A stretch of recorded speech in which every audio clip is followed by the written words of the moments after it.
मखसूस नशिस्तों से मुतल्लिक सुन्नी इत्तेहाद कौंसिल की दरख्वास्त पर समाअत सुप्रीम कोर्ट ने इलेक्शन कमीशन को 2018 में अलॉट की गई नशिस्तों की तकसीम की तफसीलात पेश करने की हिदायत कर दी। आज़ाद उम्मीदवारों की सियासी जमातों में शमूलियत से पहले और बाद में नशिस्तों की तकसीम की तफसीलात भी तलब कर ली।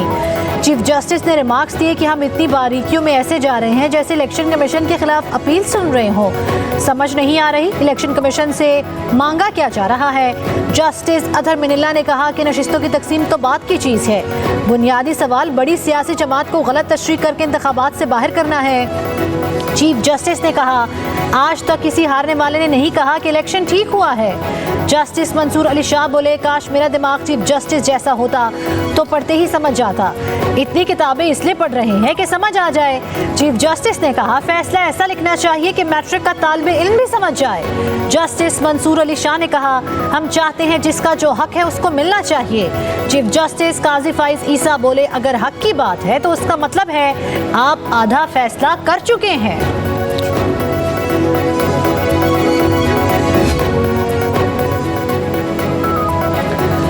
कई उम्मीदवारों ने पार्टी वाबस्तगी नहीं लिखी, इसी वजह से उम्मीदवार आज़ाद तस्वुर होंगे। इलेक्शन कमीशन के वकील सिकंदर बशीर की मखसूस नशिस्तों के केस में दलाइल। जस्टिस जमाल खान मंदोखेल ने कहा असल चीज़ पार्टी टिकट है, जो ना होने पर उम्मीदवार आज़ाद तस्वुर होगा।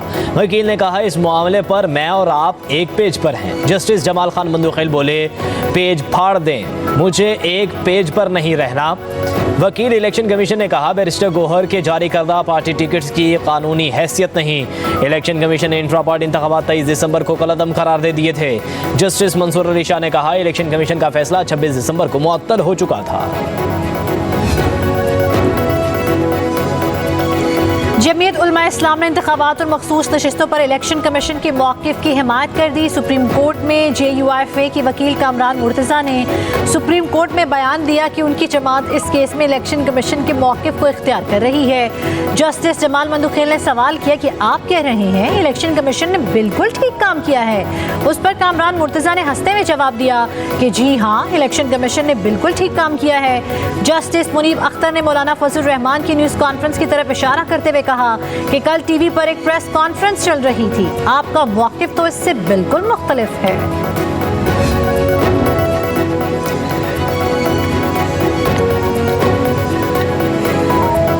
जजेस साहिबान ने जो ऑब्जर्वेशन दी हैं हम पुरुमीद हैं ये सीटें हमें मिलेंगी। VTI रहनुमा बैरिस्टर गोहर अली खान की सुप्रीम कोर्ट के बाहर मीडिया से गुफ्तगू। कहा जिस पार्टी को वोट मिले हों आइन का तकाजा यही है कि सीटें उनको मिलें। जो लोग पाकिस्तान तहरीक इंसाफ से जा चुके हैं उनके पार्टी में वापस आने का फैसला बानी PTI करेंगे।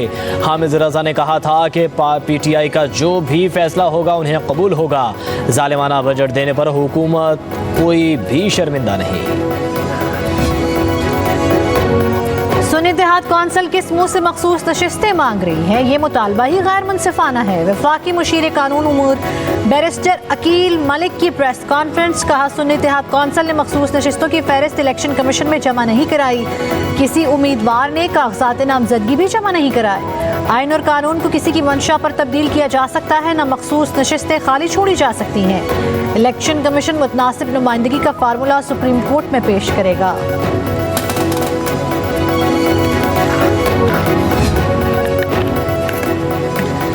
JUI के बाद अवामी नेशनल पार्टी ने भी दोबारा आम इंतखाबात का मुतालबा कर दिया। ANP के सूबाई सदर मियां इफ्तिखार हुसैन कहते हैं सब सियासी जमातें मुत्तफिक हैं कि इंतखाबात धांधली ज़दा थे, इंतखाबात में मुदाखलत की गई। बोले मुल्क डिफ़ॉल्ट कर चुका, सिर्फ ऐलान बाकी है। उजलत में किया गया ऑपरेशन अज़्म इस्तेहकाम का फैसला हमें मंजूर नहीं।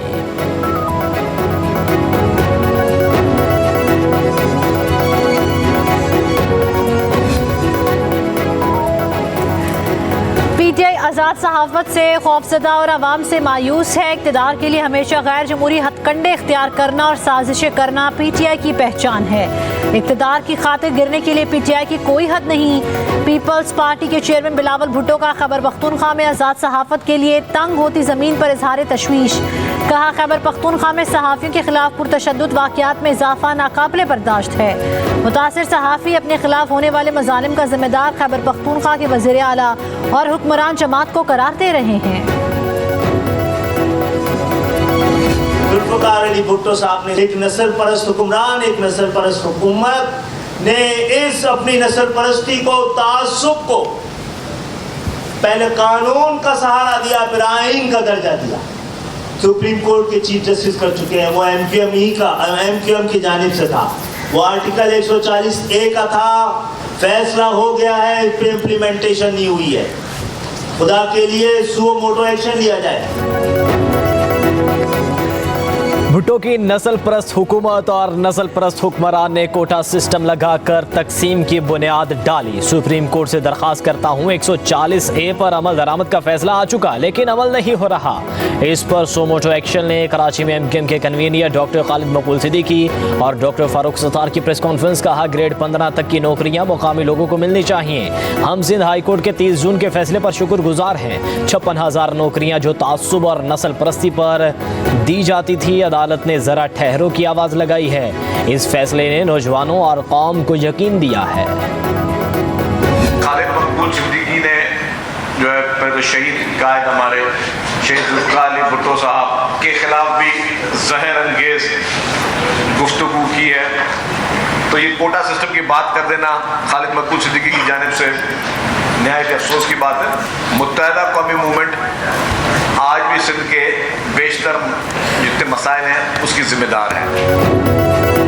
खालिद मकबूल सिद्दीकी का जुल्फ़िकार अली भुट्टो से मुतल्लिक बयान काबिल कबूल नहीं। एमक्यूएम रहनुमा ने शहीद भुट्टो के बारे में जहर आलूद गुफ्तगू की है। शहीद भुट्टो पर मुल्क को तकसीम करने का इल्ज़ाम लगाना शर्मनाक है। सिंध के बेशतर मसाइल के जिम्मेदार एमक्यूएम है। शर्जील इनाम मेमन और नासिर हुसैन शाह की press conference, governor Kamran Tessori से मुस्ताफ़ी होने का भी मुतालबा कर दिया। शर्जील मेमन ने कहा कि गवर्नर कामरान टिसोरी फौरी तौर पर मुस्ताफ़ी हो। मुत्तहिदा कौमी मूवमेंट खालिद मकबूल सिद्दीकी के बयान पर मुआफ़ी मांगे। मुत्तहिदा की राब्ता कमेटी में आधे से ज्यादा सरकारी मुलाजिम बैठे हैं। कहा, नासिर हुसैन शाह ने कि रात को ठाकुर साहब फारूक सत्तार को लेकर गए और सुबह एमक्यूएम पाकिस्तान बन गई। बल्दिया टाउन में सिर्फ भत्ते के लिए लोगों को जलाया गया था।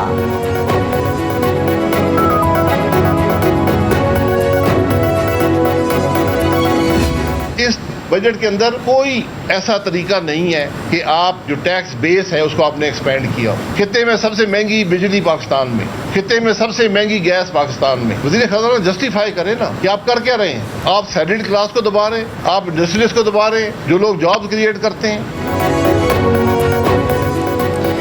ये तारीख का बदतरीन बजट है जो मुल्क के लिए तबाहकुन साबित होगा। साबिक वज़ीर आज़म शाहिद हक़ान अब्बासी और मिफ्ता इस्माइल की इस्लामाबाद में प्रेस कॉन्फ्रेंस। शाहिद हक़ान अब्बासी ने कहा, खित्ते में सबसे महंगी बिजली और गैस पाकिस्तान में है। जिन पार्लियामेंटेरियन ने अवाम पर टैक्स लगाया है, क्या वो तमाम लोग खुद टैक्स देते हैं? जवाब नहीं है।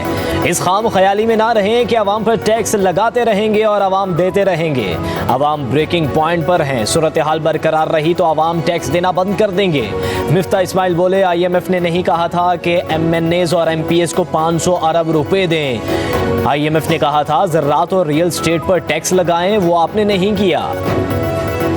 शाहिद हक़ान अब्बासी साहब और दूसरे मिफ्ता इस्माइल साहब कह रहे थे, बातें तो की हैं, तो इस हवाले से किया क्या है? ना तो कोई 500 अरब रुपया डेवलपमेंट स्कीमों में कोई MNAs MPS को दिया गया है, ना इसका कोई इरादा रखा है। बहुत ही मिस इन्फॉर्म्ड है। शायद किताब ठीक नहीं पढ़ी दोनों साहिबान ने। खुद तो ऑब्वियसली आपकी बहुत बड़ी एयरलाइन है, आपको PIA का जिक्र करना चाहिए था कि PIA की जो निजकारी है तेजी से अपने मंतकी अंजाम तक पहुँच रही है।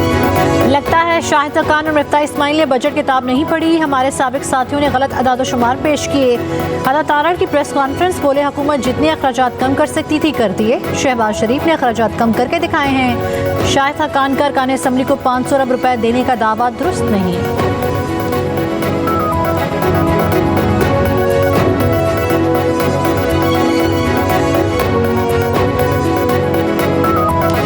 तारीख को इंशाअल्लाह इस्लामाबाद में एक ज़बरदस्त अज़ीमुश्शान धरना करेंगे। ये एहतजाजी धरना बिजली के बिलों में कमी के लिए होगा, टैक्सों की कमी के लिए होगा। मराहत याफ्ता तबके को अपनी मराहत ख़त्म करनी होंगी। बिजली, गैस और पेट्रोलियम मसनूआत की कीमतों में इजाफे और बजट में टैक्सेस के खिलाफ जमात इस्लामी का भरपूर एहतजाज का ऐलान। 12 जुलाई को इस्लामाबाद में धरना दिया जाएगा। अमीर जमात इस्लामी हाफिज रहमान का कहना है कि तनख्वाहदार तबका समेत अवाम जमात इस्लामी का साथ दें। हुकूमत मज़ालिम किसी सूरत कबूल नहीं किए जाएंगे।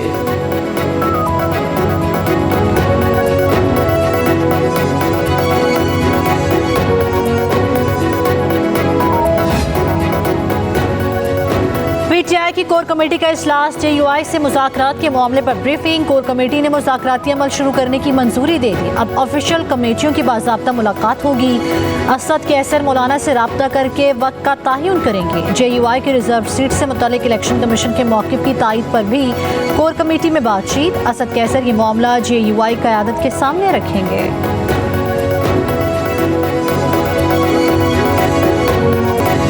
5 रुपये सस्ता करते हैं, 2 रुपये सस्ता करते हैं और एकदम रातों रात की 20 रुपये 50 रुपये महंगा कर देते हैं। एक से पेट्रोल 4 रुपये महंगा सस्ता करते हैं, वहाँ पे बिजली 10 रुपये महंगा कर देते हैं। अभी तो और 14 रुपये महंगा होगा अगले महीने। गरीबों का मतलब सब कुछ अंदर से निकाल लेना है। कुछ भी कम नहीं किया, आटा भी वही रेट है, कुछ फ़र्क तो बढ़ा नहीं, कुछ भी जो डिपेंड तो पेट्रोल भी करता है सब कुछ। इससे हमारी गुजारिश यही है कि ये लोग पेट्रोल को जो है वो सस्ता करे, हर चीज़ को सस्ता करे। अवाम ने पेट्रोलियम मसनूआत की कीमतों में इजाफा मुस्तरद कर दिया। शहरियों का कहना है कि गरीब अवाम को बार बार मारने के बजाय एक ही दफ़ा आइटम बम मार दिया जाए। हुकूमत गरीबों को ख़त्म करने के मंसूबे पर काम कर रही है। चंद रुपए सस्ता करने के बाद पेट्रोल की कीमत में बड़ा इजाफा करना हुक्मरानों का मामूल बन चुका है।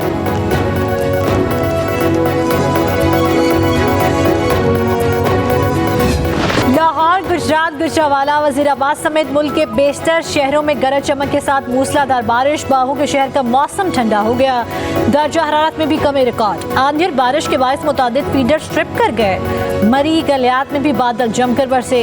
मैदानी इलाकों में बारिश के बायस गर्मी का जोर टूट गया। बलूचिस्तान में बारिशों से 6 अफराद जाँ बहक, 25 से ज़ायद जख्मी हो गए।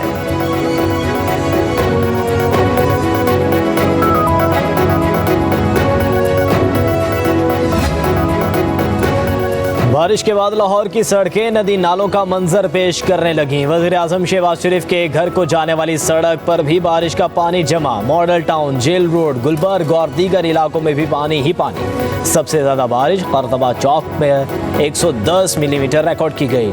लक्ष्मी चौक पर 105 और जेल रोड पर 48 मिलीमीटर बारिश रिकॉर्ड हुई।